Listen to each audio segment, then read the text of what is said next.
It's going now. Okay. 1 second. I assume. Well, okay. So the topic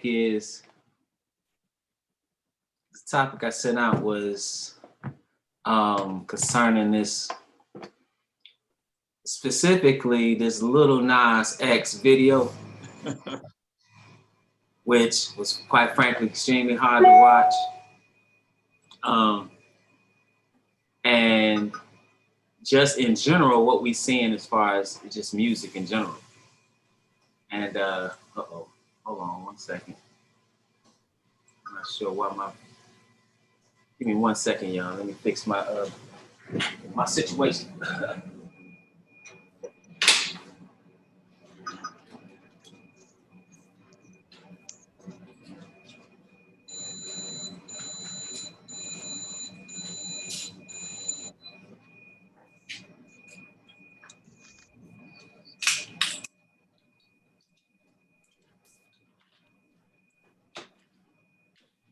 One second.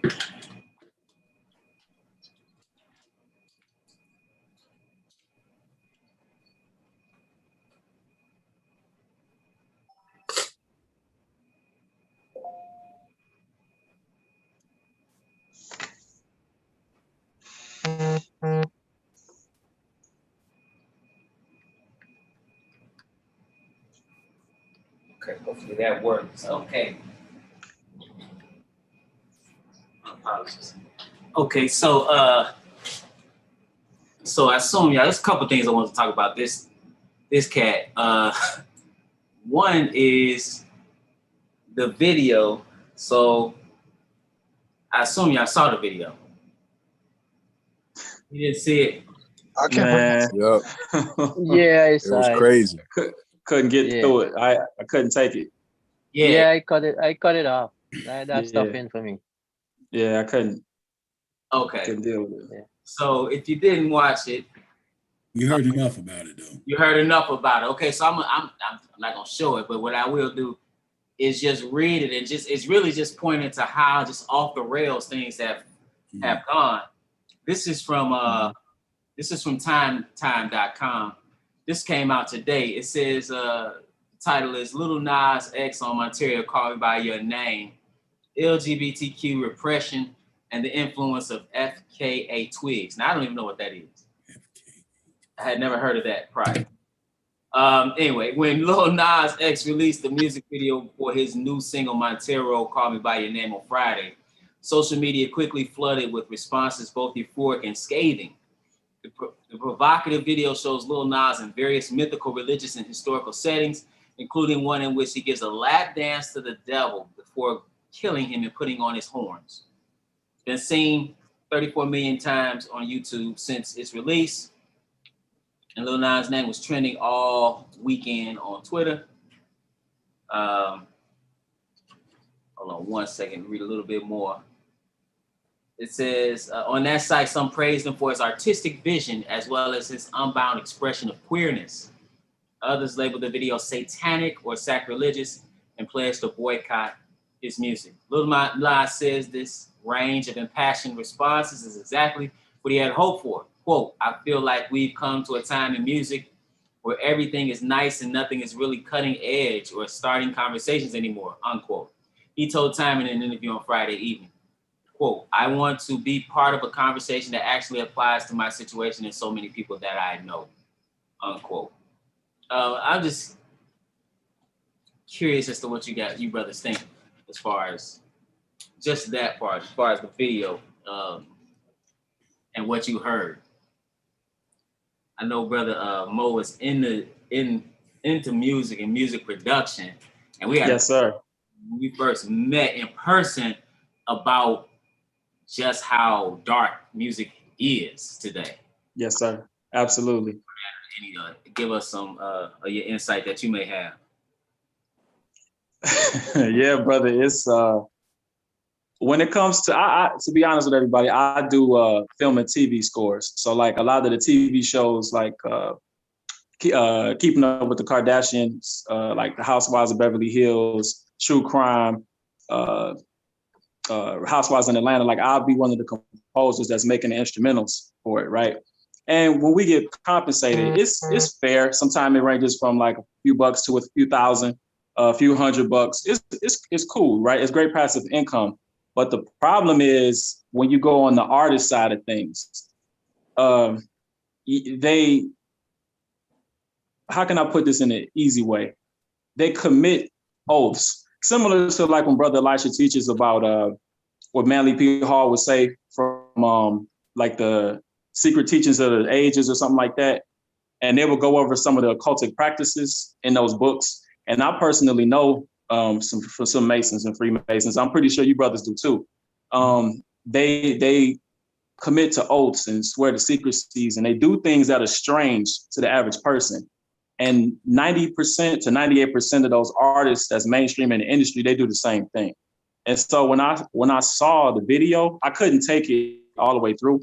But when that dude was twerking for Satan and all, I was like, and then he put blood in the Nikes and stuff. We ain't got there yet. Let's hold off on that. Oh, my bad. We ain't got there. We talk about the video first. That was my bad. No, you good. Yeah. Go ahead, brother. Go ahead. Yeah, my bad. But yeah, I wasn't surprised, to be honest. Have y'all noticed that none of the artists ever really pay homage to God? And then when they do say God, they doing the same type of activity that he was doing. So it's like a hypocrite. It's a hypocrisy in the music. It's really a turnoff to me. And then none of the messages elevate people at all. And then when you do have something that's kind of conscious or that does hit home, they turn it off. You got to go find that music. You know, like a lot of artists like Lupe Fiasco, or even some of the stuff from Kendrick Lamar that's actually conscious, you don't hear a lot of that. They don't push that. But then you see Cardi B butt naked, they constantly push it. It's nonstop. Then little kids are saying it, it really make me sick to my stomach. And so composers like myself, I like to work with professional people, and we just work with the film and TV networks, and we shy away from that. So if somebody ever come to me with that nonsense, I just walk away from it totally. Yeah. Anybody else want to? Thank you, brother, for that. Yeah, no problem. Anybody else want to comment on that? Or? Yeah, I can chime in on that. It's been a long time since I had. I remember when I was like in the 7th grade, somebody had told me that Jay-Z was devil worship. Yes. I didn't believe. I didn't believe it, you know, until I got out of high school. You know, it was years later, so I got out of high school and everything, and I'm doing a little research and stuff like that. You know, I'm starting to, you know, look into Christianity and look into certain things about the world and everything. And I was into music.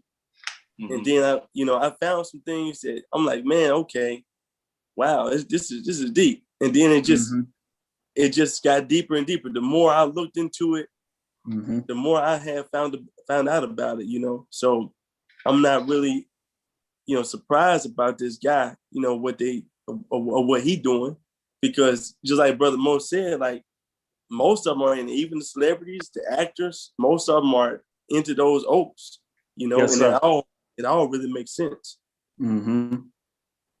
Yeah. I mean that as far as music goes and Satanism, you see it all the way back with Robert Johnson, the blues singer. You know, at the crossroads, the legend is that he made a pact with the devil. I can remember growing up listening to some of the music, and you constantly heard that. That's one of the things you would hear, these pacts that they would make with Satan. Right. You know, Snoop's video of Snoop's music, some of his songs. You heard of Eminem, you hear it quite a bit. And then around, I guess the early 2000s, you saw a lot of the occultic symbolism. You know, you saw the Baphomet, you kept seeing a thing. Even like I remember you mentioned Jay-Z, I remember he had that shirt that says "Do as thou wilt." Right.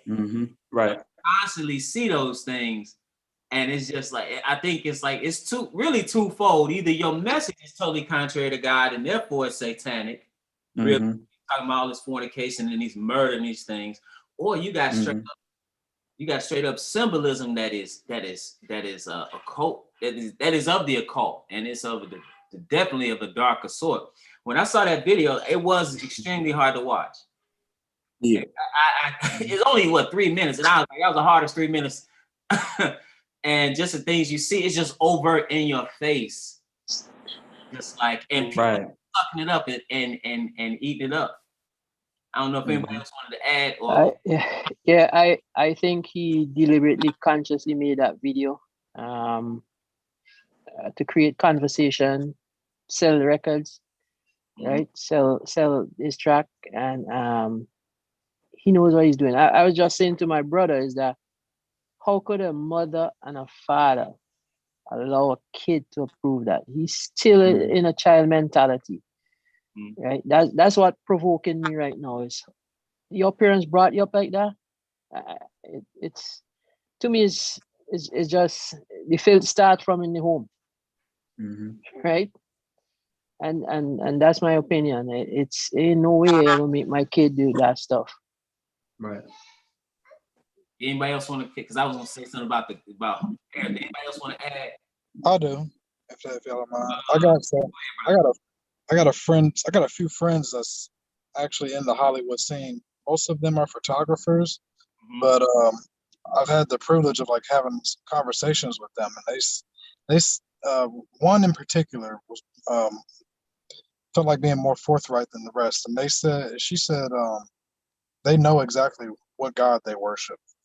It may go by a different name, but they know what God they worship, and they know what they need to do to be prosperous. And she was she went along the lines of say, she hasn't she hasn't personally attended any like meetings, but it's well known. Not even, I mean, there's stuff that's only kept in the inner circle, but it's well known in Hollywood that to cross the bridge you got to pay the toll, and depending on who's God the person is. I mean, they're all they're all the same thing, but depending on whether they worship Moloch or Ishtar or whatever have you, that would consequent the transaction that you need to pay. It's kind of like I mean, I'm I think about certain things, like even when you think of Bohemian Grove, it's the same type of thing. And like, who, if you're not familiar with Bohemian Grove, it's where they go in California and these higher ups and banking and politics come together, and they actually have the sacrifice of an effigy to Molech. Right. And you think about the music, I just wonder, like, who's pushing this specifically? Like, who's pushing this? I understand the casting couch. I think the casting couch, where you had to compromise yourself in that regard in order to get a role, they've probably been doing that since silent film. Charlie Chaplin days. But the stuff that's going on now, I'm just like, who's pushing it? Because it's in your face. It's blatantly satanic. So, I don't know. It seemed like it was more hidden back in the day, like Brother Joshua was saying in Jay-Z, and like when you mentioned. Somebody got an echo, brother. Hold on. All right, go ahead. Yeah, no problem.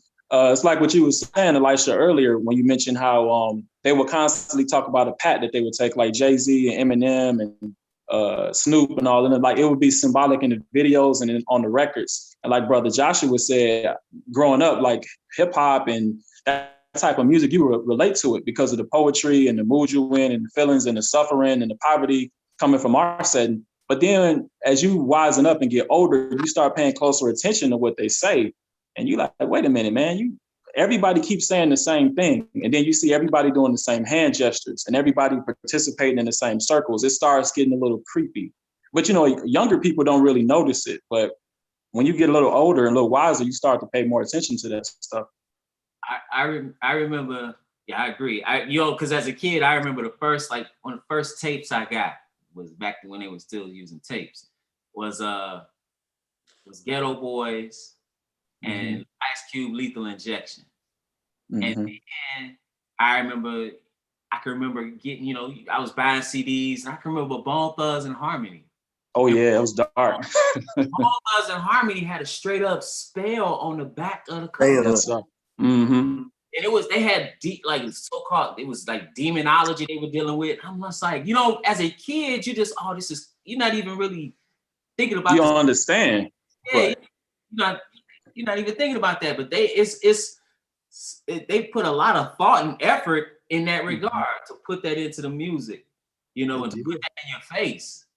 It's kind of like, man, and I just think about the kids, like, you can't, for the most part, hide this from kids. Exactly. You really can't.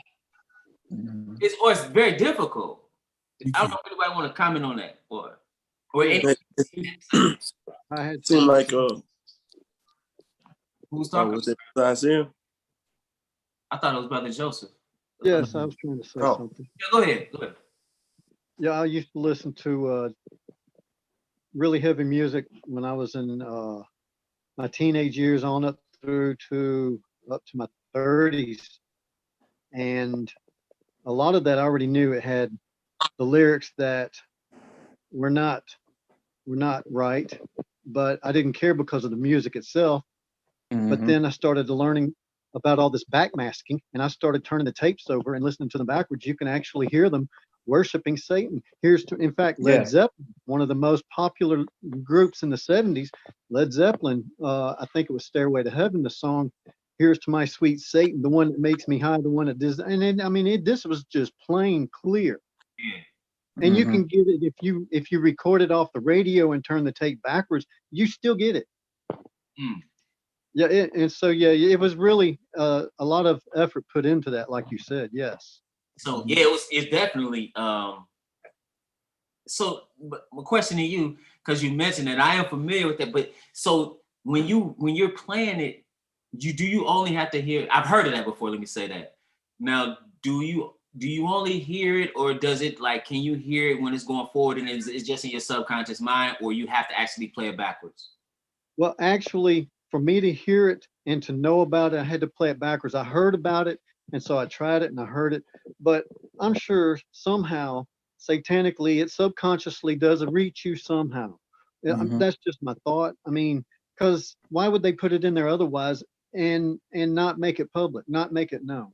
Right. So that's not all. I talked to you about music before when I was actually visiting y'all's congregation personally. I talked to you about music. And a lot of the what they consider Christian music is highly evil. A lot of it, in fact, one of the ones that was playing in there at one time, I didn't want to say anything to this effect, but your dad was really all into, well, I'm not going to mention the name, I almost did, but and I've talked to your dad about this group, and he's one of the ones that I did actually research and found that he's made pacts. He's committed to oaths, and he's go ahead. Really, you said my dad. You know, already said you said my dad. You might as well say the group. What's his name?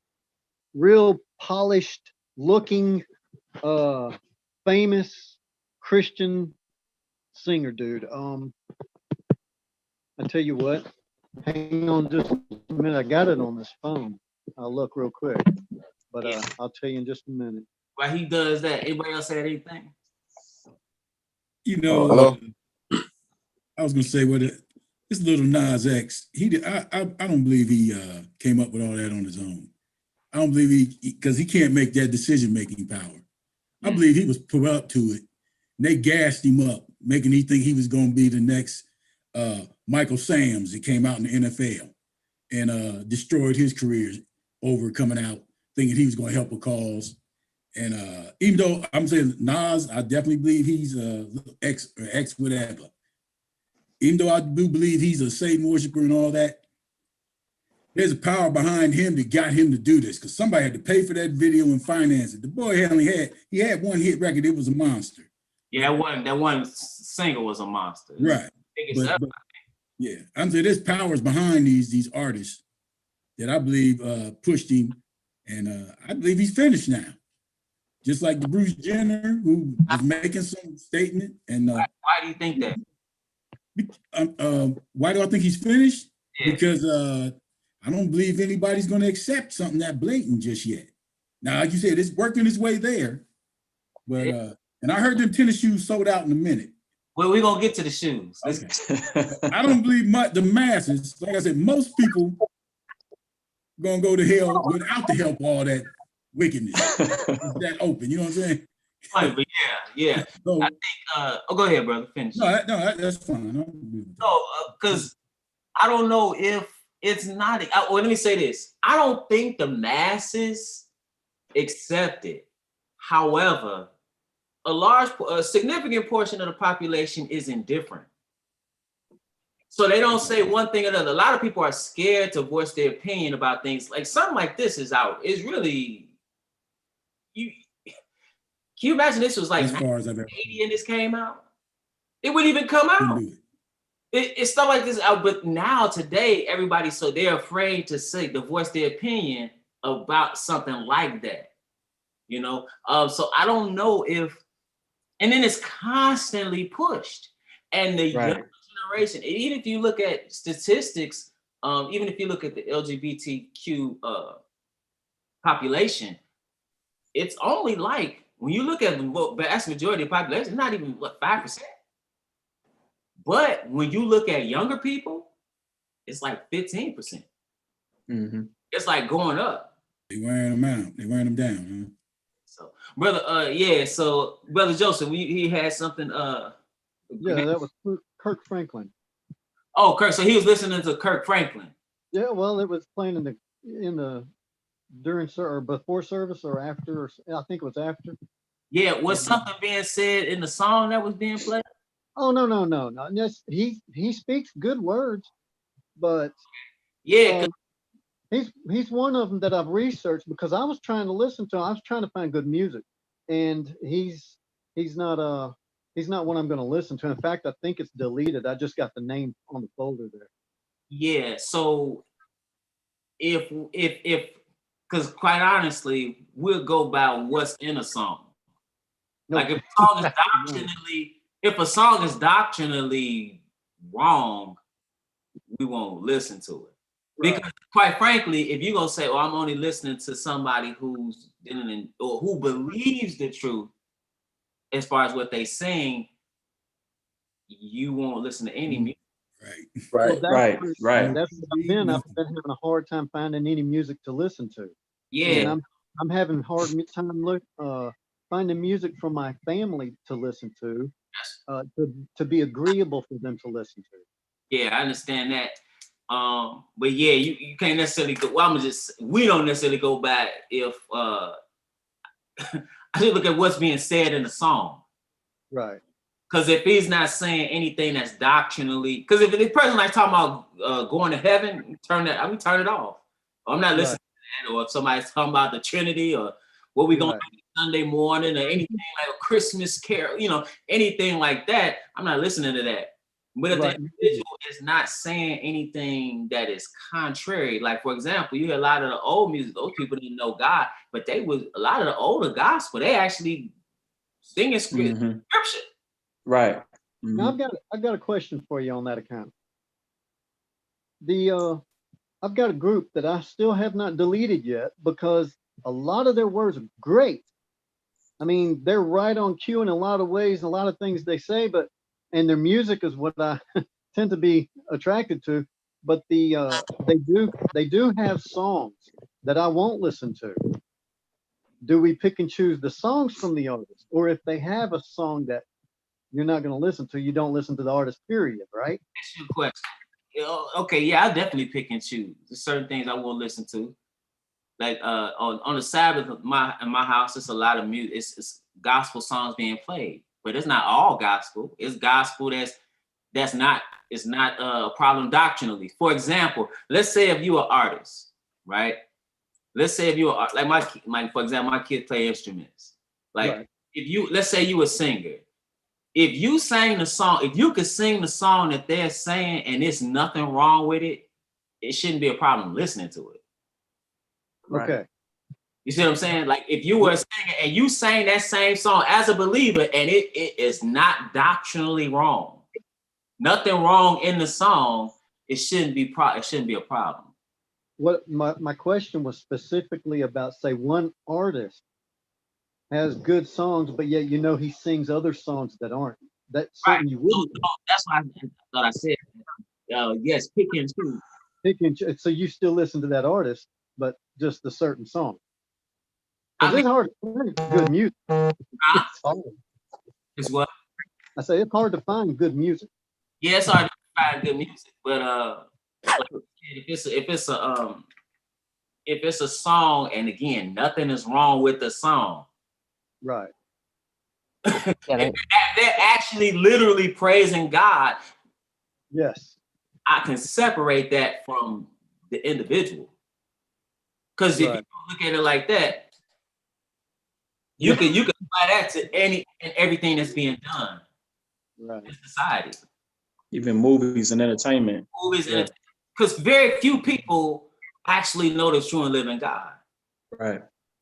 So if they're saying something, if they it's songs, like I'll give you an example, and I don't listen to this individual because a lot of his songs I don't like. Maybe Donald Lawrence, I think. And he have a song where he's singing Matthew 28. The choir sing, they just singing out of the gospel. That's the song.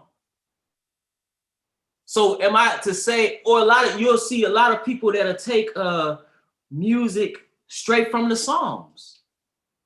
They sing the Psalms. So if they're singing the Psalms and he's the whole song, the whole thing was Matthew 28.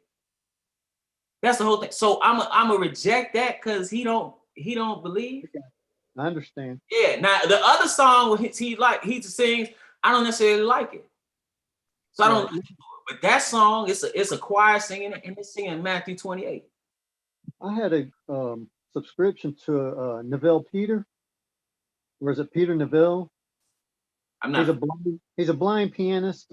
He sings gospel music, and I think it was one of his songs, or maybe more than one of his songs, I couldn't listen to because it was playing doctrinally wrong. So I unsubscribed, and he wanted to come back with, why did I unsubscribe? And I considered whether or not to answer him, and I did. I actually answered him, and we went back and forth for probably, I don't know, 3 or 4 weeks with emails from, on scripture. And I finally got to the point. You were paying for this subscription? Say again? Were you paying for this? Oh, no. It was a free subscription. He was trying to make his music known. So I had a subscription to just pieces of his music, a song here, a song there. I wasn't buying albums or nothing. No. Yeah, you don't owe anybody an explanation for whether or not you're going to consume what they put out or not. That's for anybody, whether it's gospel music, whether it's your cell phone company. You had a total autonomy to determine who you gonna have in your life. Well, yeah. So the reason I did answer him was just maybe he didn't know, but he was indoctrinated wholesale on this false doctrine. And that's another thing. People think they know. Right. But they don't. They go along with what they've been taught. And that's including many singers as well. Brother Isaiah, you had a question? Is your hand up? Yeah, brother.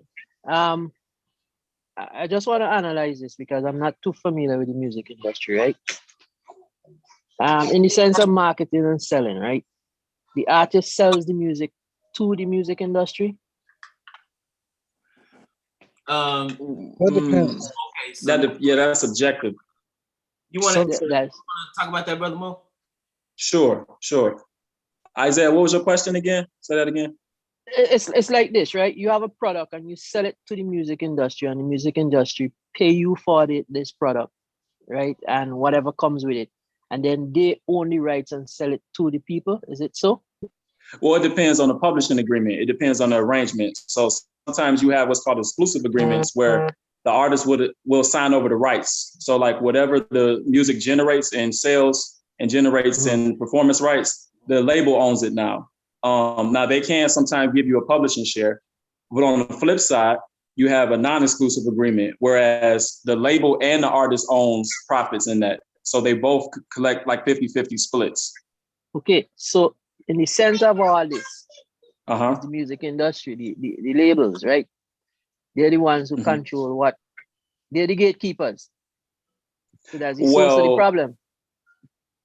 yeah, you can say that because you do nowadays have a lot of independent artists, and you can be a label yourself, like what I do. So you don't need the music industry. You can sell your own product.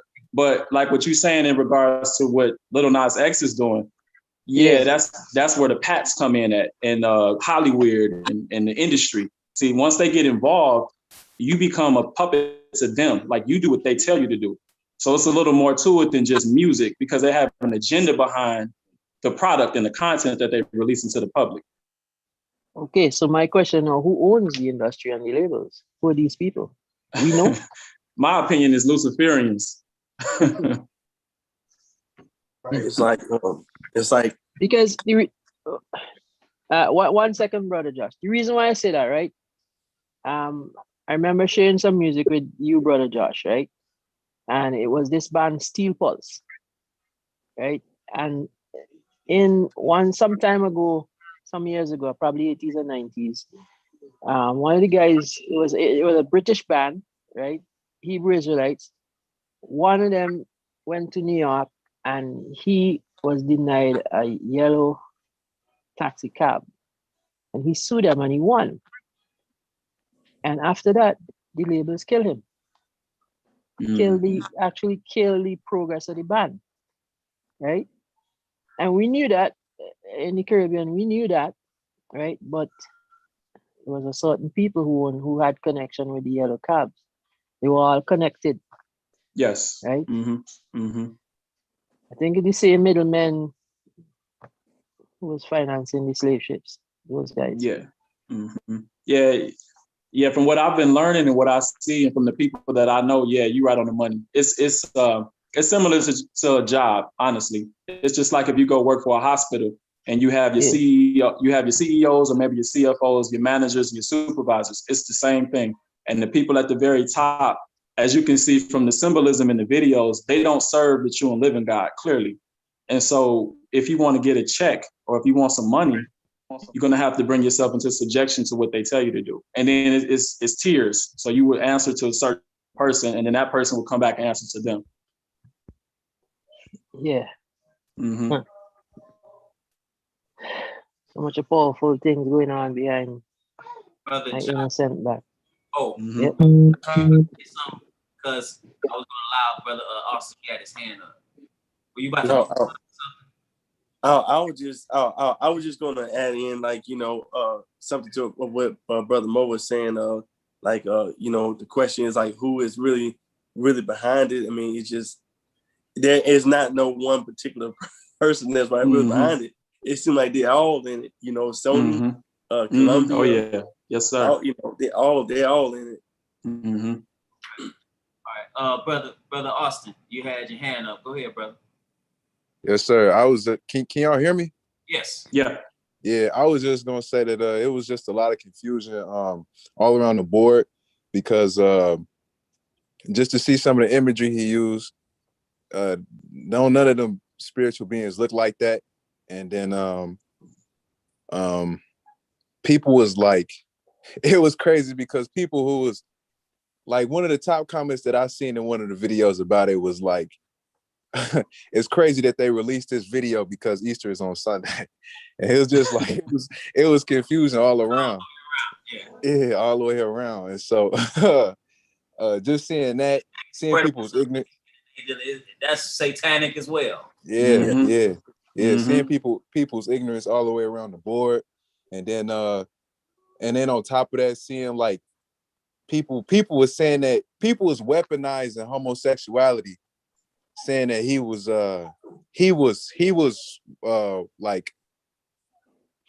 wrong.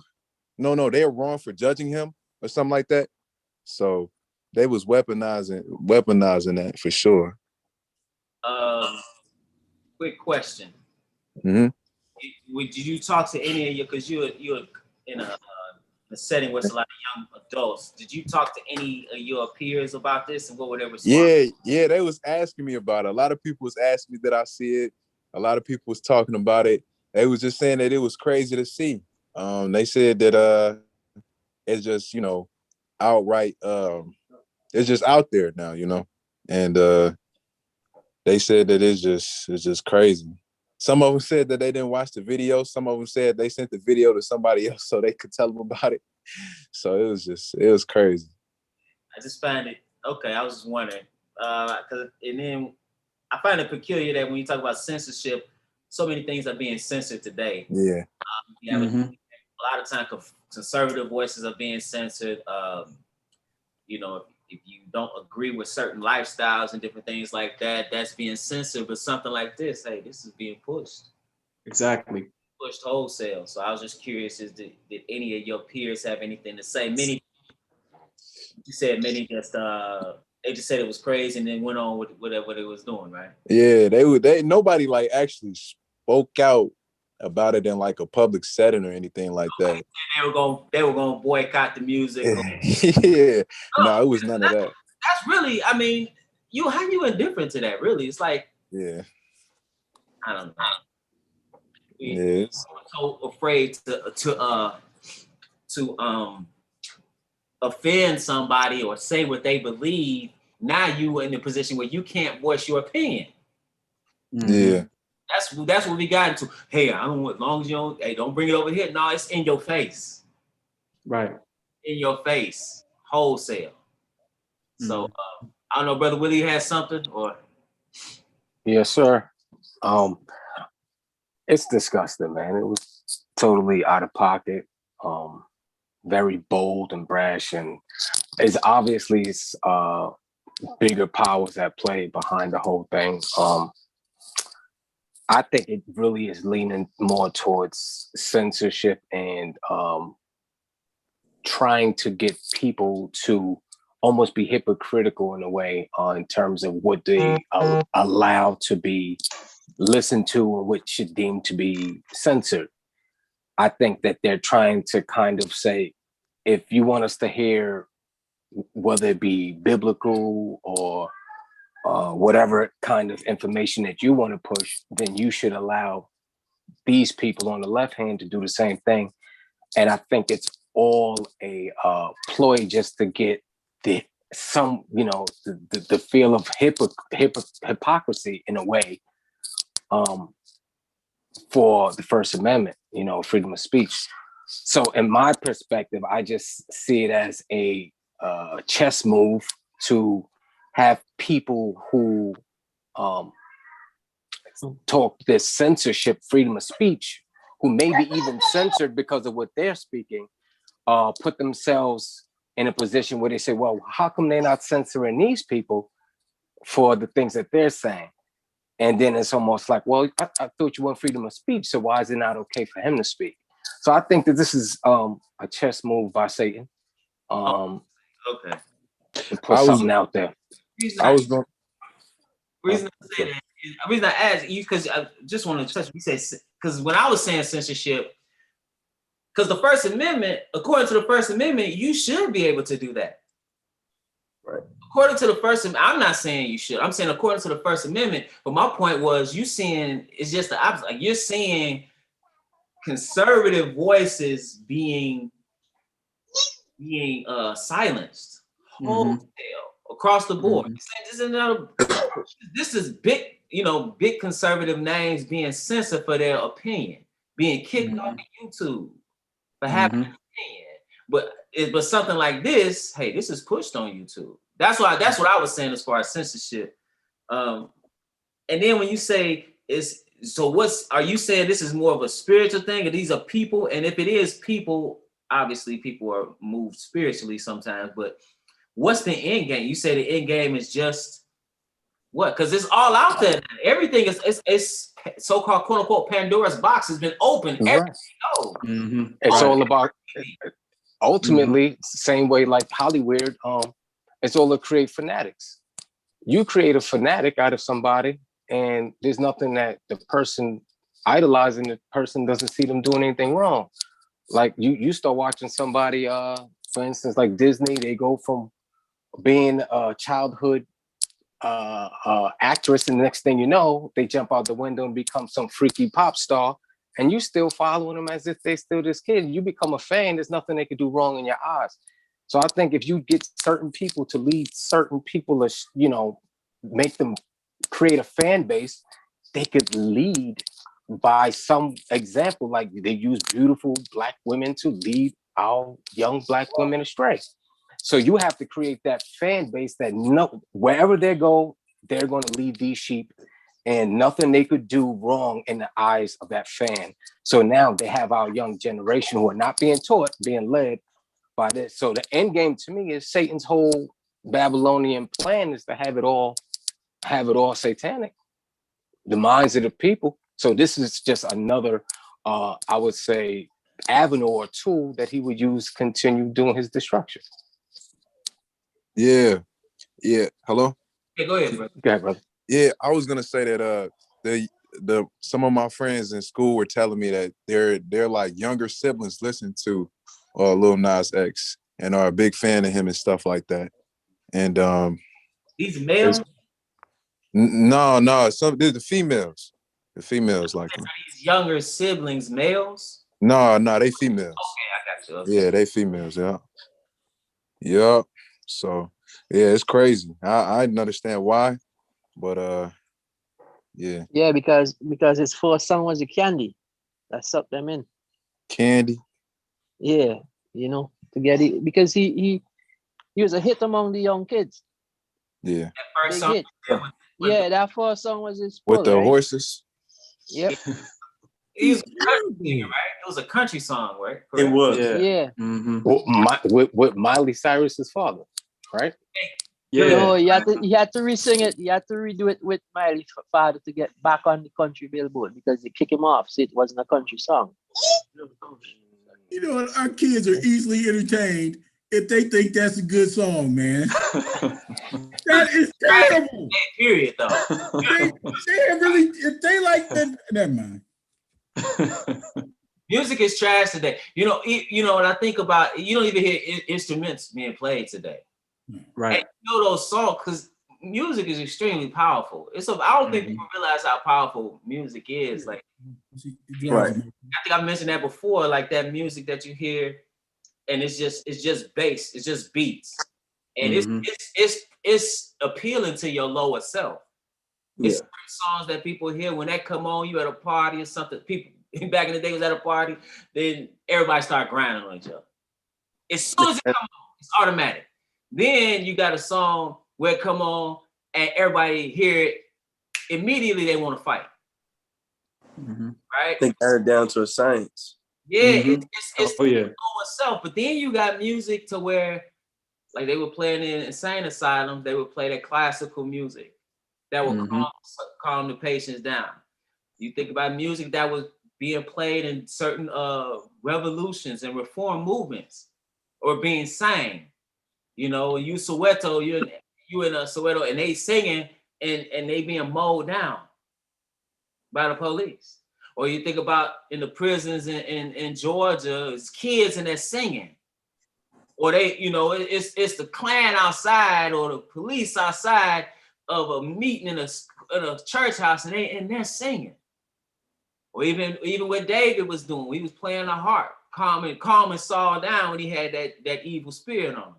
So music is an extremely powerful medium. You know, it's extremely powerful. It can be used in a variety of ways. That's why it's used in these churches. That's the main thing in the church. That get people on an emotional high, so where they get prepared for this false prophet to come in there, right? You got the praise team, get them ready, then you got the gospel, and you in an emotional frenzy. You done heard all this music, then he come with an emotional message. Then they lower that music, slow it down, and it's steady, just the organ playing. Me, come on to the. You coming to the altar crying, you know where you crying, or they passing the plate, playing the music. I remember I watching a clip of Creflo Dollar and I think it's maybe it's what was the other false prophet he was with that talked about he had a $16,000 dog. I can't think of his name, but anyway, they were in Madison Square Garden. Remember I don't know if you remember that clip where they had people just throwing money up. I mean, they had just money all over the stage, and they was doing the Holy Ghost dance on the money. They was dancing on the money. I remember that. they were scooting all the money. Oh man, I gotta watch that. Still be on YouTube. They running all around the money. But and then the guy was playing the organ though, and Creflo, he looked to him like, "Come on, keep on playing." He's in trance. Exactly. Music is a very powerful medium. I'll just put it like that. It's very powerful. And it can be spiritual. Right. I don't think we realize that.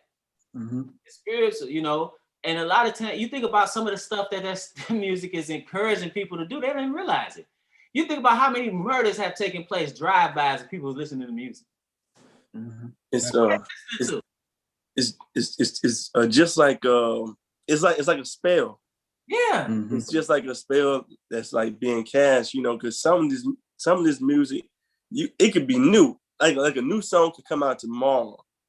And the chorus could be so catchy. If you heard it, oh yeah, it'll be in your mind. It'll be some part of that song that you know. And I don't understand how that works. How I could be studying something, and then it'd be so hard to remember all of that. But when you hear music, is some part of that verse that can, No, bro, go ahead, finish your thought. Yeah, I was just saying that it's catchy. I don't understand it. I don't understand that. Hey, 1-800-23, what is it? 23? What come next? 1-800-2300. Come next. Empire. It's catchy. Yeah. Catchy. You programmed immediately. Now you trying to. It's a frequency. Yeah. It's immediate, and so think about some of the stuff that's being said culturally, ideas that are being pushed through the music, and you just accepting it, and you listening, you like, you ever listen to something, you be like, whoa, that's what they saying. It's like sometimes the songs as a kid or as a younger person, very young, I listened to, and you know the song, but then as an adult, you listening to it with spiritual ears, and you like, whoa. I didn't realize that. Let me turn this mess off. I didn't realize that's what was being said. Brother, but when we go, isn't the Psalms music? Because we see by the chief musician of David, musicians wrote the Psalms. Some of the Psalms, I can't hear. I asked you. Okay. Brother Joseph go next. I'm gonna answer your question. Did you ask is the Psalms? Yeah. Yes. Right. Psalms is music. Songs were sang. Yes. Brother Joseph, you had something? Yes, actually, I have a question and a comment. One is, I thought there was a scripture about Lucifer being a prince of music or something to that effect. You hear that a lot.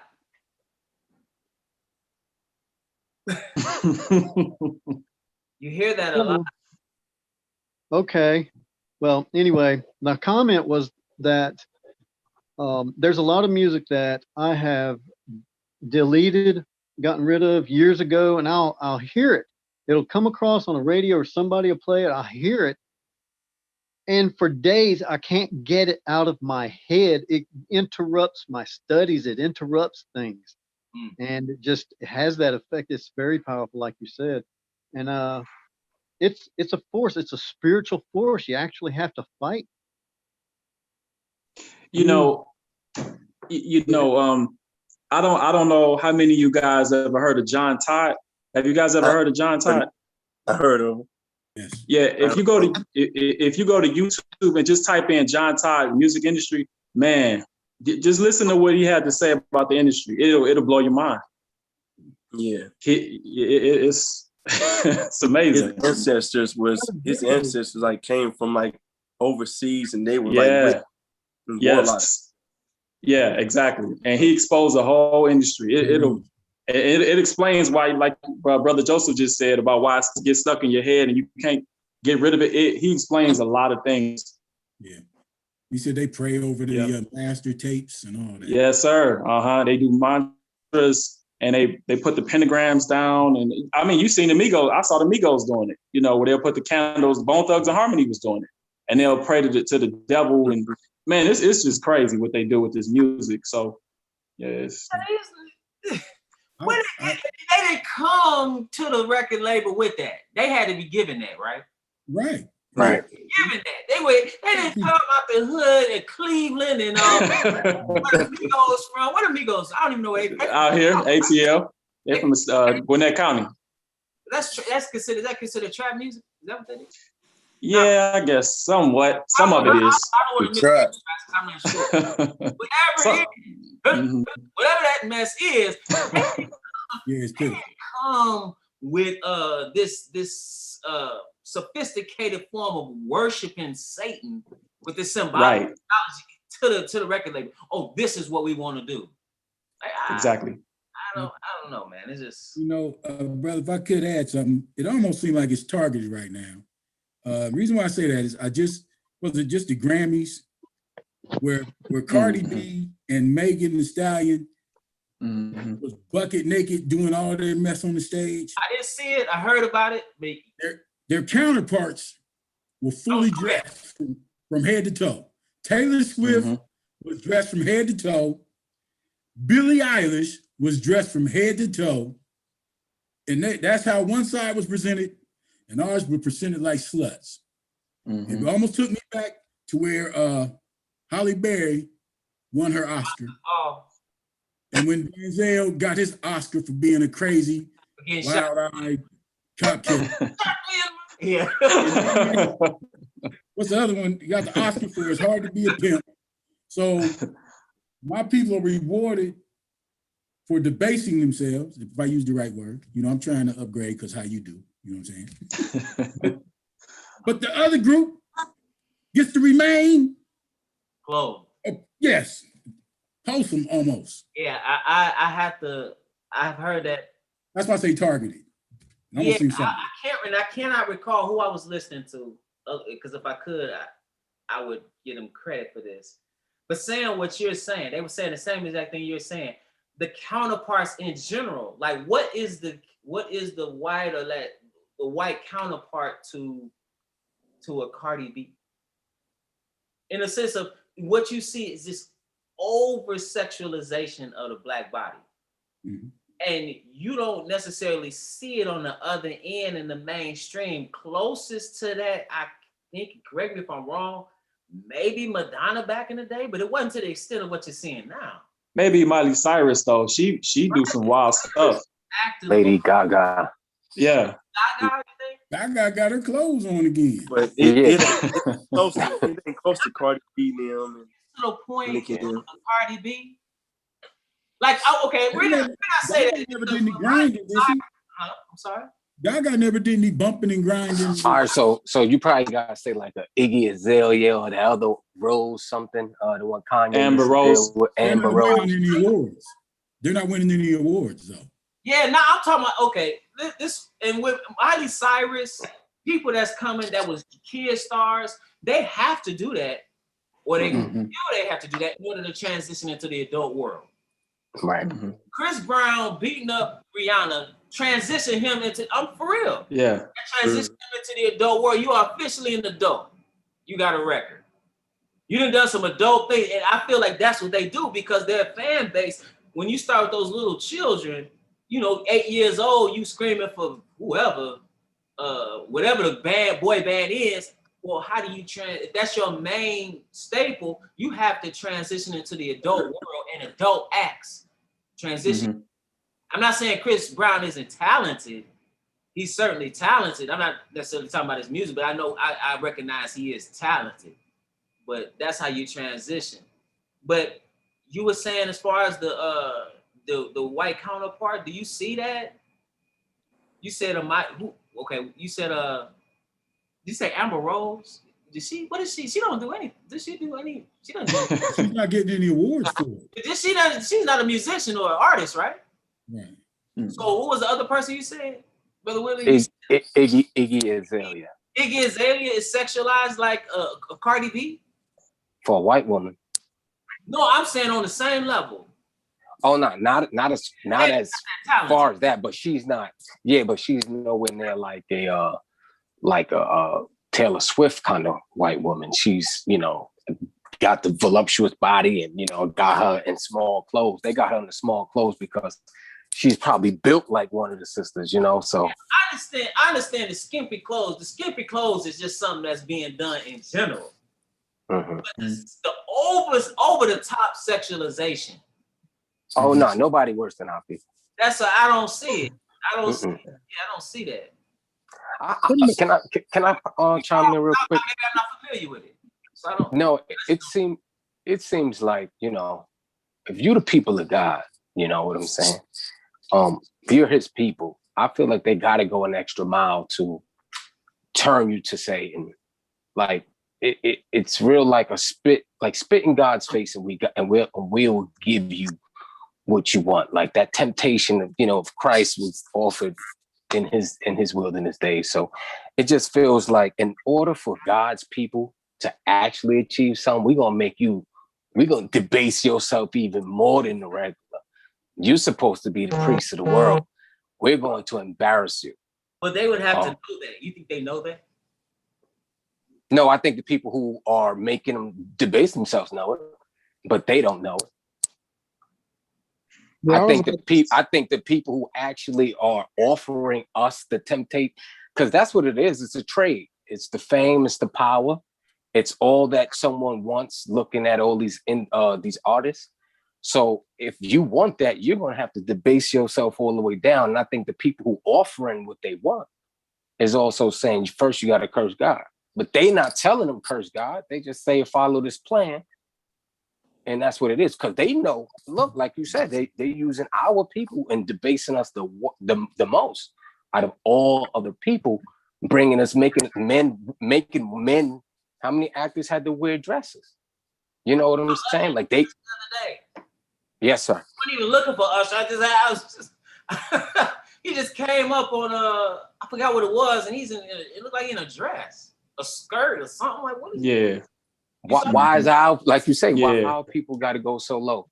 You know what I'm saying? Like that's a sin in itself, right? It's a sin in itself. Yeah, I think. Well, was anybody gonna say some? Khalil? Was somebody else saying something? I don't. Khalil was saying something. Yeah, I was gonna say it. If you think about it, it makes perfect sense. Like, so if we even get if the Black people as a community get a hint as to who they are, that's gonna start something, right? And then the powers that be, they know who we are. I mean, there's no way that people can find the history books that they're finding that are starting to become available, and they're starting to know, and then these people with billions of dollars not know. They're of the lineage of the same people that started the slave trade or the Inquisition and the Roman Empire and all this other stuff. So they know the only way to defeat Israel is to have them pretty much turn on themselves. If they don't turn on themselves and they're rocking with God, you can't go against Israel if God is on their side. You can't do it. You'll get messed up. And whenever Israel it seems like from history, whenever Israel is compassed with other nations, they're like, hey, if you come and worship our gods, we can start kicking it and stuff. And some will even go to the extent where like, yeah, nah, while we're here, while you're in our land or near our land, you got to worship our God, or else we'll kill you. A couple things. Just going back, I would actually want to touch upon what Brother Willie and Brother Khalil said. Going back to what Brother Willie said, it just made me think about how because that's an individual decision, right? It's an individual decision on whether or not you feel what you're doing is going to be detrimental to your people. See, like a lot of this music is detrimental to our people, and they know it's detrimental, and they come up with all kind of excuses as to why it's to be done, or it's just art, such and so forth. But what you do, quite frankly, that image is permeated, especially from the United States. Music is the biggest export in the United States. And so that image is perpetuated, permeates throughout the world. And so that's the image that the world sees of so-called Negro. All right. So if that's what you're going to do and you're going to be paid for it handsomely, and sometimes even not handsomely, sometimes you sell yourself out and degrade yourself and end up broke. But if that be the case, should we not as a people hold that individual accountable? We don't hold anybody accountable for the things that they do. Yes. Like there's no way in the world, like certain people should not be shunned. Whatever.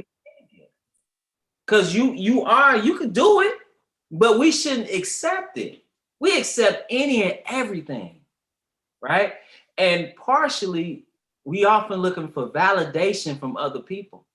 Mm-hmm. When you look at these award shows, like Brother El was saying, like what we get, like the certain awards that we get, we could talk about the NAACP award, Soul Train Award, BET Award, but what we really care about is other people's awards. Mm-hmm. That's what we care about. And then get mad, well, they won at this, they won at that. Well, okay. You know, you can't have it both ways. Right. You can't have it both ways. And go ahead. No, bro. Go ahead. You want to say something? I don't know. Real quick, I was just going to say, it just seems like it looks like a perception of value too. Like, if we're not, like, we expect people who know better to do better and say something. Like, that's how we're looking at it. Like, okay, we know that what they're doing is wrong. We should speak out, say something.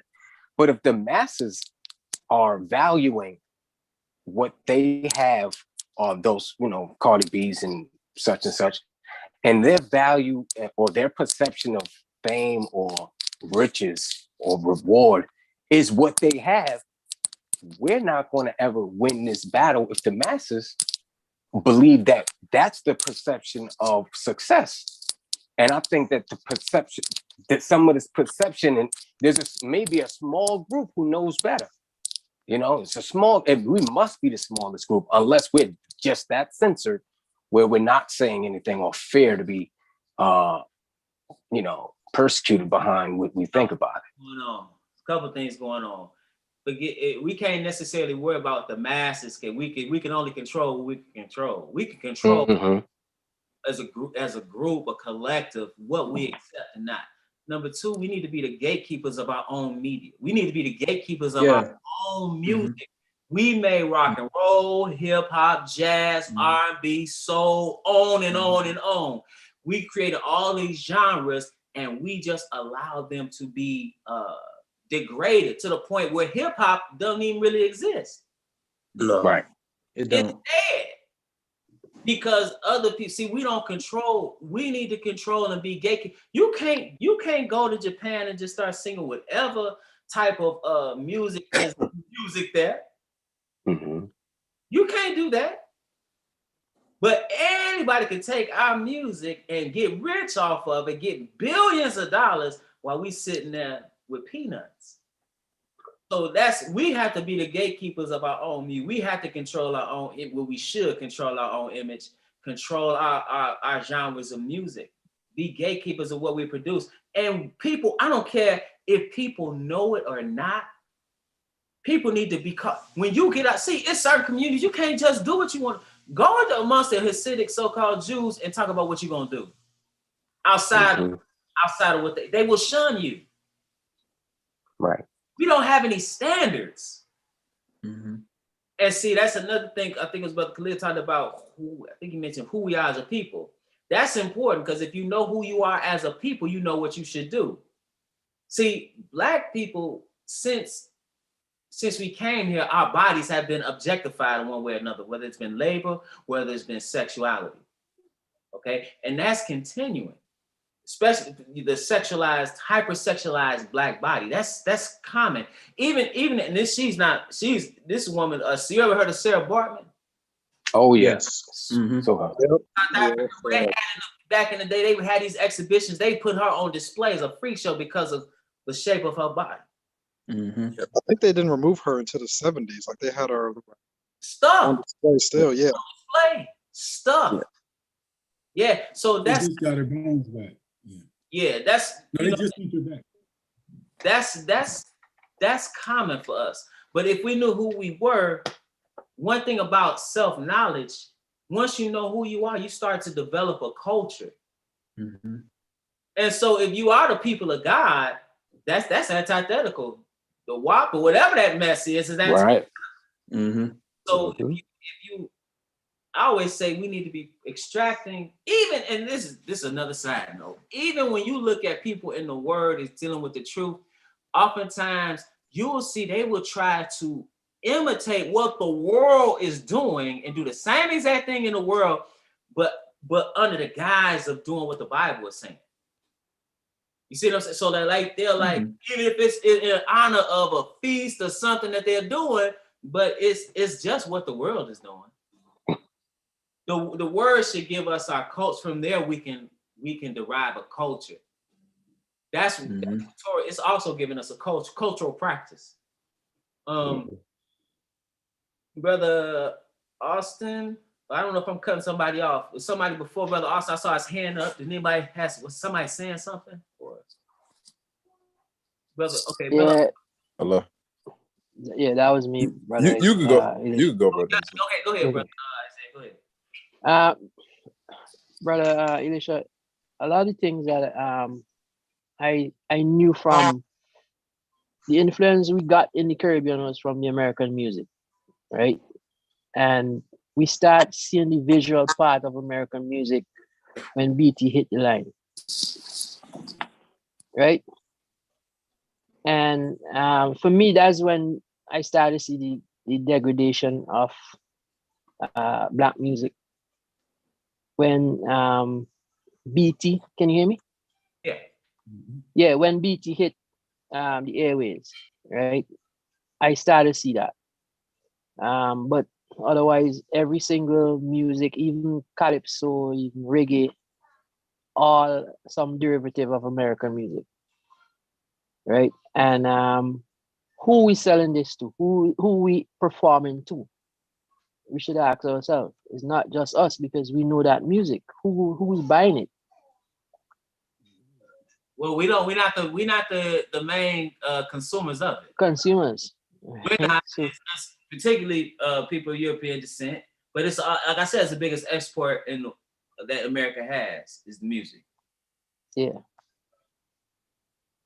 So should we start to say, should we blame things like BT, media outlets? Black Evil Television. First time hearing that one. First time. I mean, yeah, you got to hold people accountable from what BET used to be to what it is today, or has become. I remember Sherry Carter and Donnie Simpson back in the day. I remember when they had actual news. I remember where everything wasn't just ridiculous. But then you had MTV and it wasn't like that.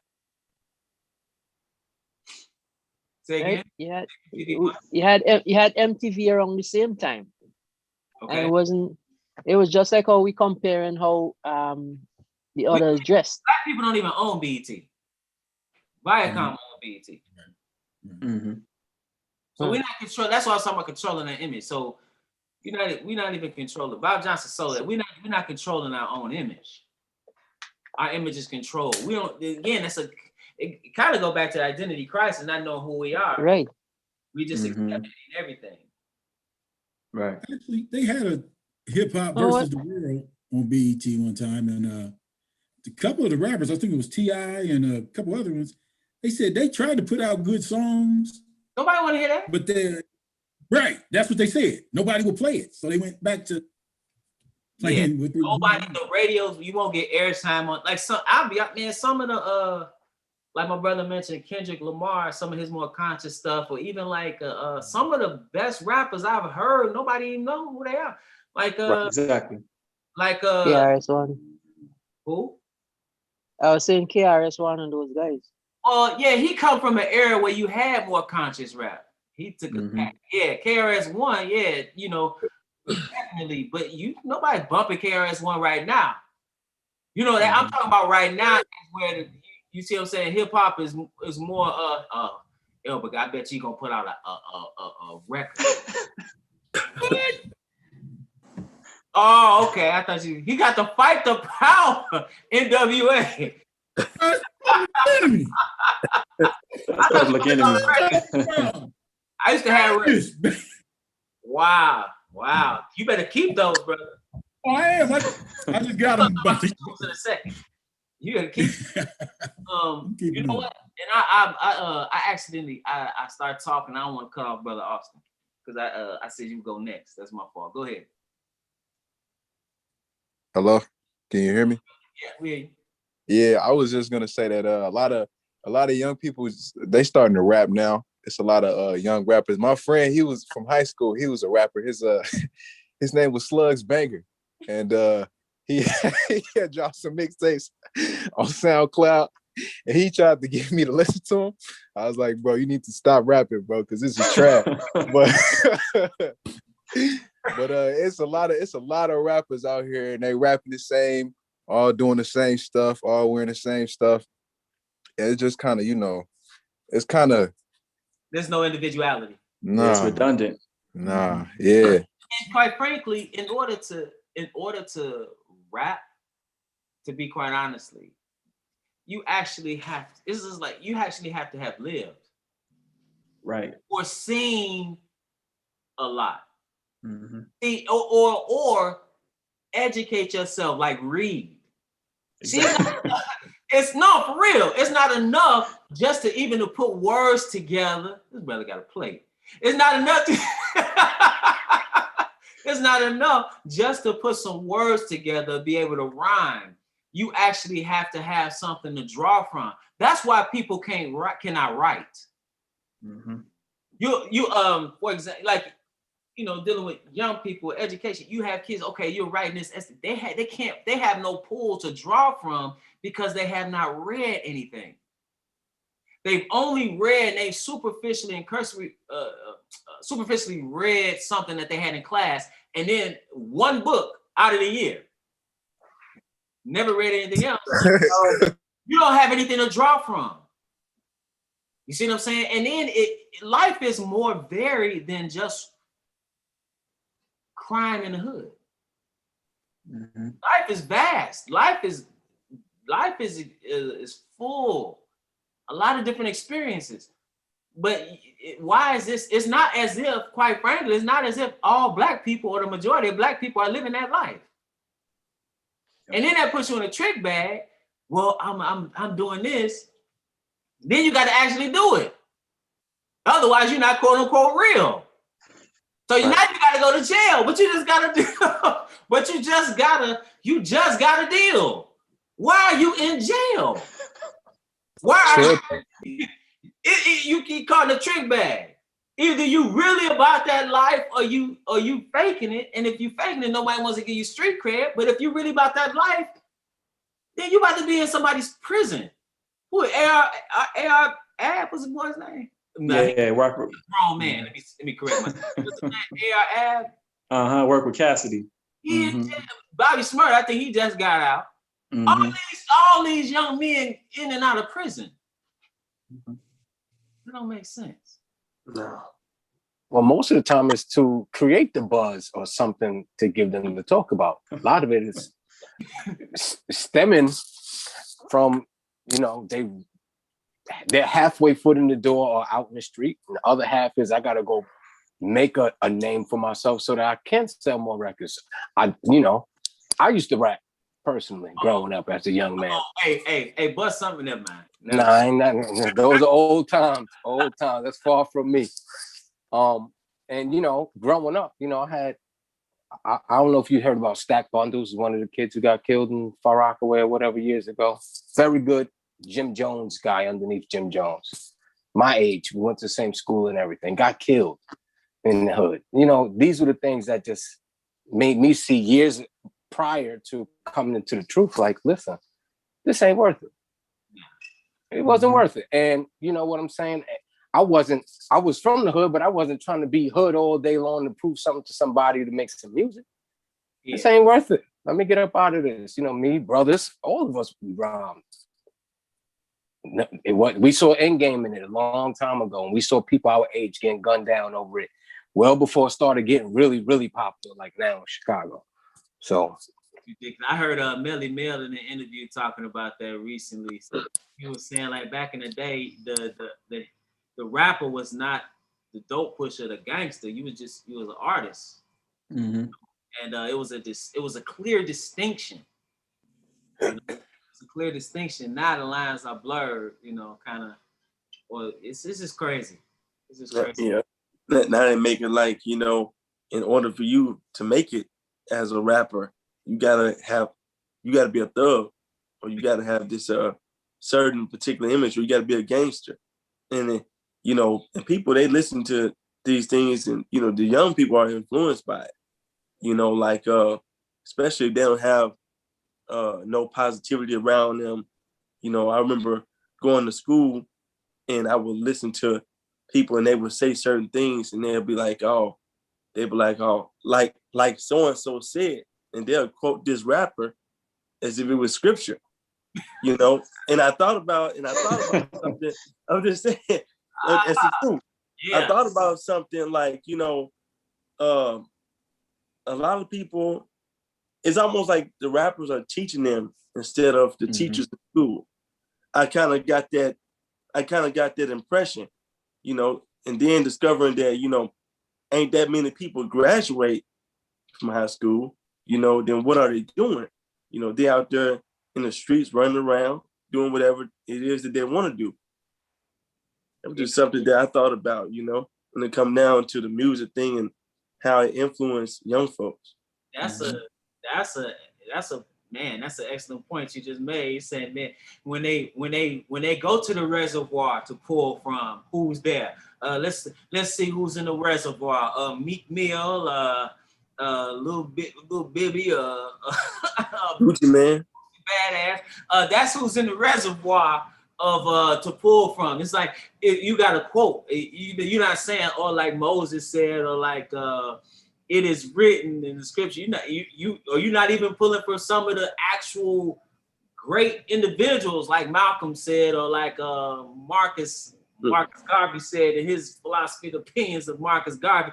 No, you gonna quote Cardi B. Yeah, right. Cardi B said. Yeah, so that's an excellent point. They have nothing to draw from. I heard Kanye West say something. Not their fault. But go ahead, what you say? I heard Kanye West say something like along the lines like, you know, the rap has become the new religion.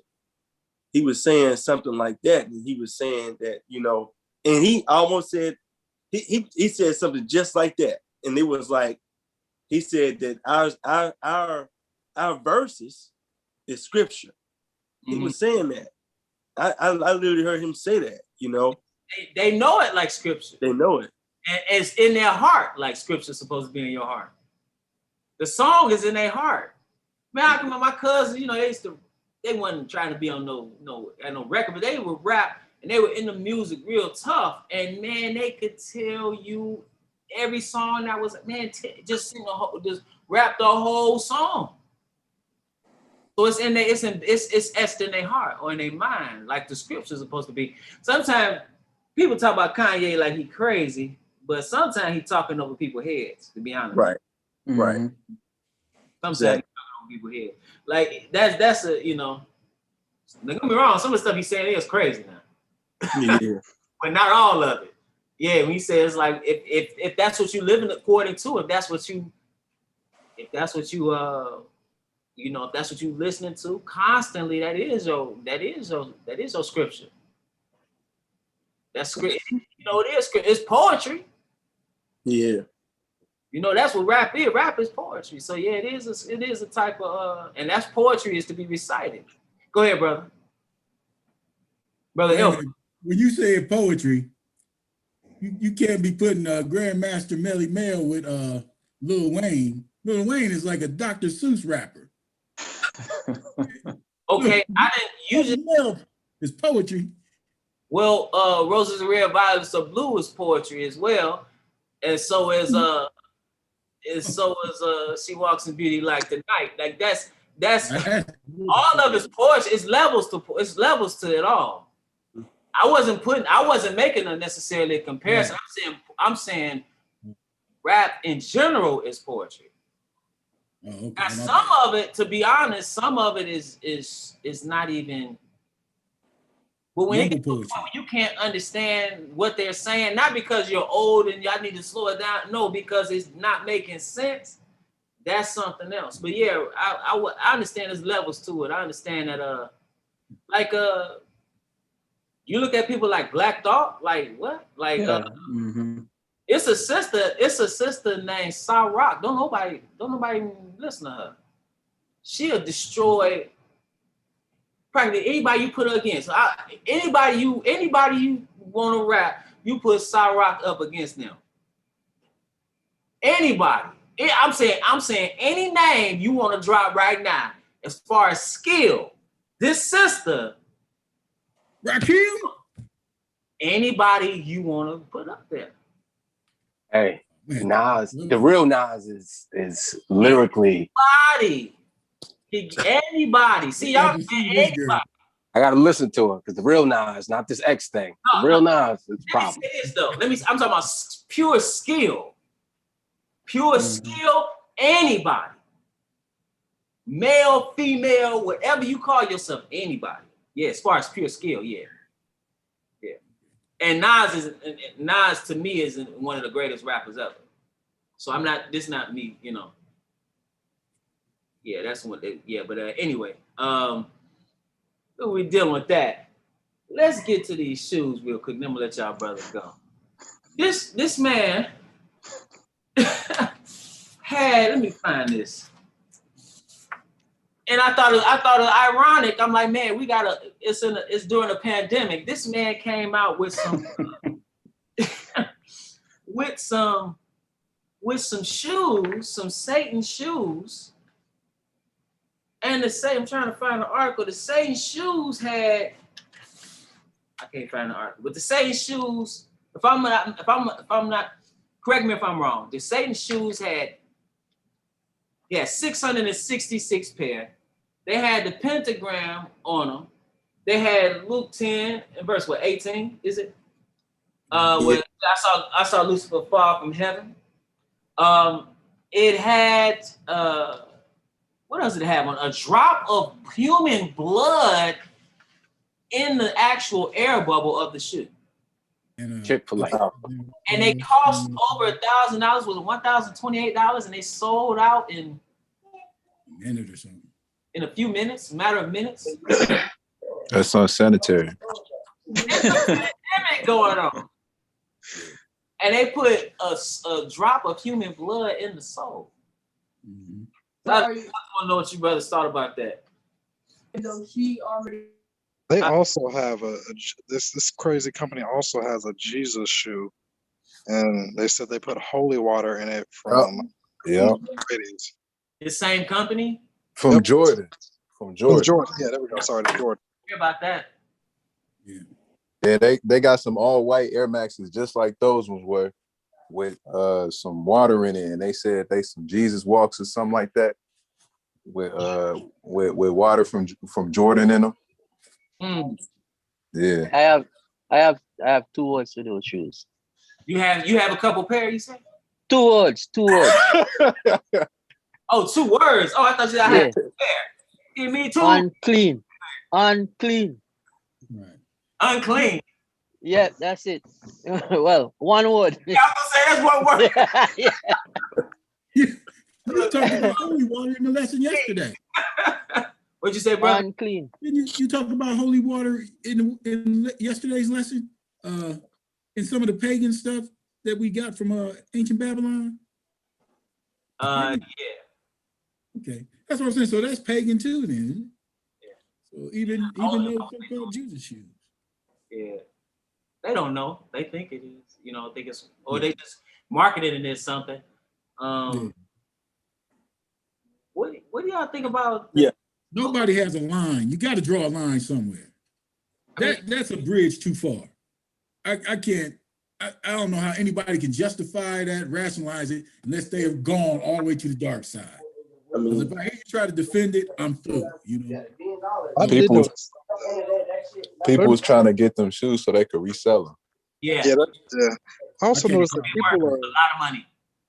yeah. are super anti-Christian because they say, oh, he's just sticking up for himself because he's gay and sticking up for himself against the Christians, and it almost it's I know that's what a lot of people, that's one reason a lot of people are like applauding him is because he's somebody's finally sticking up to the Christians that say gay people that tell gay people they're going to hell and all this all the other stuff that they say. I know that's what a lot of people are pushing. Yeah, I yeah. mean, Oh, go ahead, brother. I'm about to say even Cardi B, she came out and she was like kind of condemning him. Really? Yeah. How dare you come out with that? Yeah. She was trying in our video too. She was trying to disassociate herself with she was talking about and I'm like, man, they're doing the same thing. The thing is that people I didn't see that. Go ahead. People would we a lot of times we look at these things and we think that okay, people is not accepting this just because these articles coming out, and people saying certain things, but I think that people is accepting it wholesale. And I say that because a lot of people who are into that, they want to stay in the darkness with it. That's all it is. They want to stay in the dark. Shadows. With things. Yeah. They want to stay in the dark with it, and so it really, I don't think there is much of a difference. I think it's gonna always be these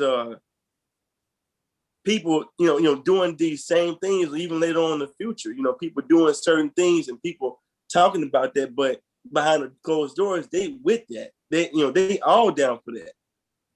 Cardi B, everybody, I mean, people know it's pretty obvious what she into. I'll see that how she gonna talk about this guy and she doing the same thing. He was on a strip pole too. It's But crazy. wasn't Cardi B dressed up? Wasn't she dressed up like Satan last Halloween or something like that? Something like that, yeah. Yeah, so it's the same thing. What's she talking about? He said they both was on the same pole. Y'all act like y'all didn't hear that. I mean, she live a lifestyle like that. Just doing the video, he doing that, and she trying to disassociate herself. She made out a video kissing another woman. All this type of stuff. So what's the difference? How's she gonna say what she said just because he got the devil in his bed? With those shoes, with that That's crazy, man. What the you say shoes about with that type of symbolism, don't it draw? You don't think it draws a power? Say that again. I mean, those tennis shoes with those symbols on it, that seems to draw on a demonic force. Because you say symbols have power. I believe that. If you put that stuff in your home, or like you say, even if you buy it to sell them later, it's like you opening the door to something to me. At least that's what I believe. I mean, you really, people are following Satan in general, right? And they don't even know it. They don't because they don't filter their thoughts for the most part, unless it's something just totally egregious. Sometimes they'll filter, but a lot of things come to mind that are satanic, and it's all because it's contrary to God. Right. But then something like that, you're just accepting Satan, because most of them people that are committing sin, they would never come out and say they worshiping Satan or will wear something that's Satan on it. But something like this, they will wear it. You think somebody wear those shoes?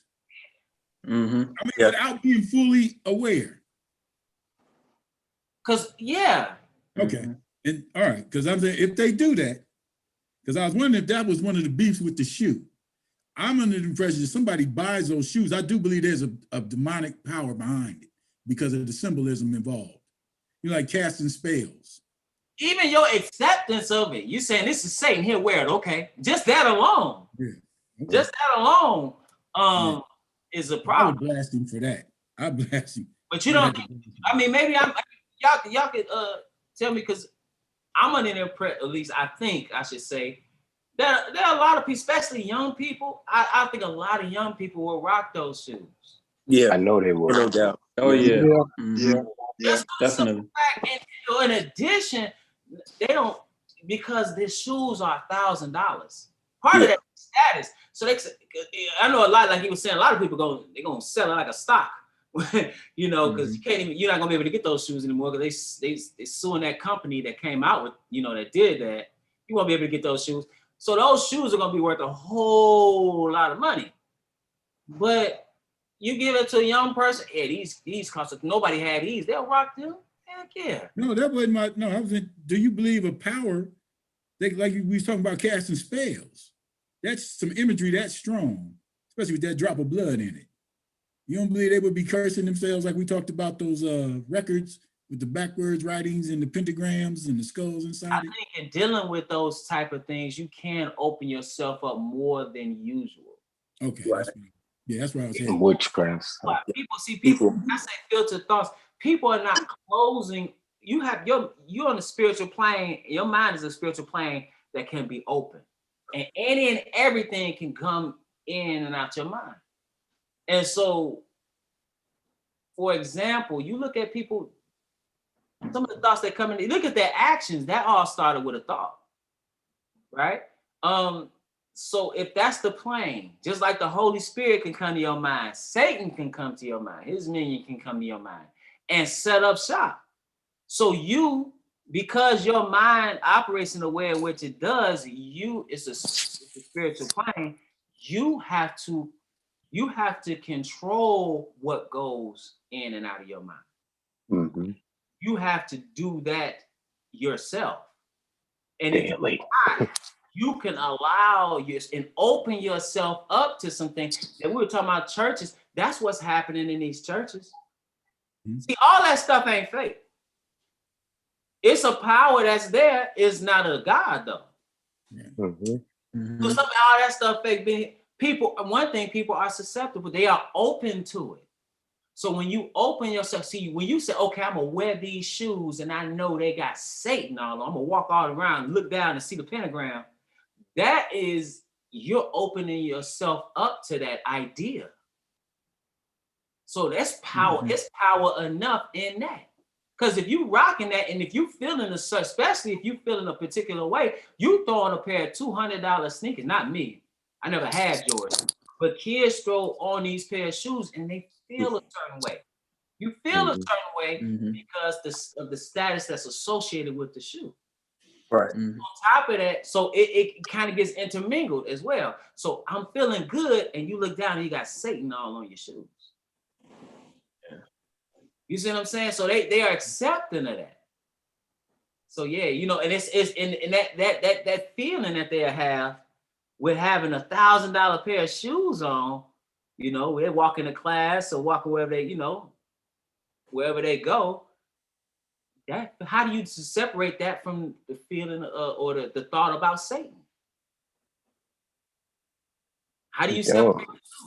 Because they're not really consciously, because they open themselves up to it. Because if they had any kind of sense, they was, I'm not putting this trash on my feet. All right. You know, I don't know if anybody had anything else. Brother, in my assessment, I just believe this is just another avenue to start poking at your right to say whatever it is you want to say, and start oppressing those who come against this type of behavior. It's a bad start, and it's bad that it always seems like they always starting something up in our community. You know what I'm saying? Like let us be the guinea pigs for something new. Travesty that's about to happen. So it's ridiculous, this whole situation, but I honestly just feel like it's going to it's doing its purpose in letting these Satanists have an argument to the freedom of speech and expression that we as Christians or people who believe in our faith should not come oppose it, because these people are just literally speaking what they feel, and it's going to turn religious. I just believe it's a whole spiritual battle that once again we just leading the battle, or leading it's ridiculousness, but I see laws coming behind stuff like behind this. Yeah. First thing, it's Luke 10 and 18. I think I said Luke 12 and 18 as far as it's Luke 10 and 18 as far as what's on the shoot. But secondly,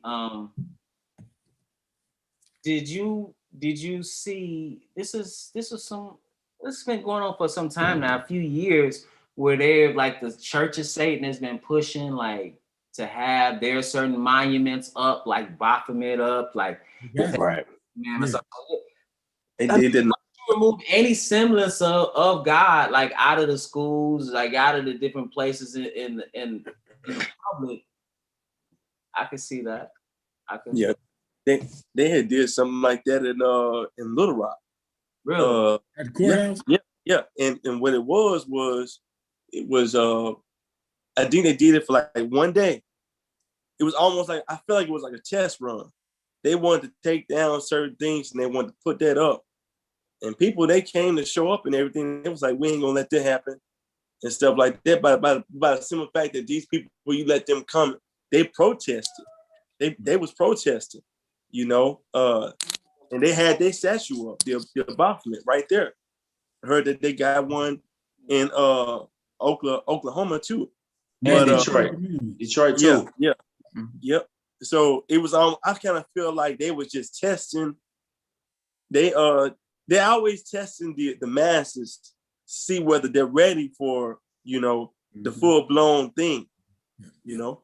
And then yeah, if you think about it too, we read about in the Bible, you read, or even in history, where you see people sacrificing their children to these various deities. Right. And you're like, man, how did they get to that point? I mean, are we not seeing it? Yeah. Even Christianity, which we know today is not, today's Christianity, what they're calling Christianity is not on point with what, or not in agreement to what the word is saying. But I mean, it's just totally off the rails now. Mm-hmm. You know, and in these churches, they have no, for the most part, no standard. Where they're literally justifying homosexuality, they're justifying all these things. There's no standard. So what's the next step? You know, man. And it's I think about, man, how did you get to the point where you sacrifice your children to Molech? Or how you you know, like we were talking in the study yesterday. I think brother Isaiah brought up like the Aztecs and the Mayans. How do you get to that point? You know, and you could look at different points in history where all kind of things were going on, and it's just like it's just a total rebellion against the Most High. You can see it. So yeah, I mean, they're not too far from that. You know, when you just the actions that are going on, just what's going on in general. And it could just continue to degrade, to go down to the point where, like you said, you got statues of Molech in different places, Baphomet in different places. It's like, what? With little kids in the statue, like, you know, next to the statue, little children, because that's what they want. Right. Anything else? Anybody else have anything before I shut it down? Nobody else? All right, brother. It's been a blessing as always talking to y'all, brothers. And Lord willing, I will see y'all tomorrow doing Bible study. Yes, sir. All right, thank you again. Peace, family. Yeah. Peace, family. Peace, everyone. Brother Wayman. Yeah, that's Brother Wayman. He been in here. He ain't never say nothing. He you know, I'm trying to be swift to hear, slow to speak, slow to rap. Okay. All right, brother. All right, peace. Good to see you again. Yeah, you didn't see me on here. Huh? All right. I had some things that I thought to say at some points, but you guys you do very well, and a lot of things that you mentioned. Sometimes my memory doesn't, I don't remember a lot of rappers. It was kind of something that was outside of my generation, and so you kind of talk about some things I didn't know much about. Oh, okay. It was interesting. I learned a little more about them today listening to you all talk about them. So. That's good. All right, then, bro. All right, peace to you.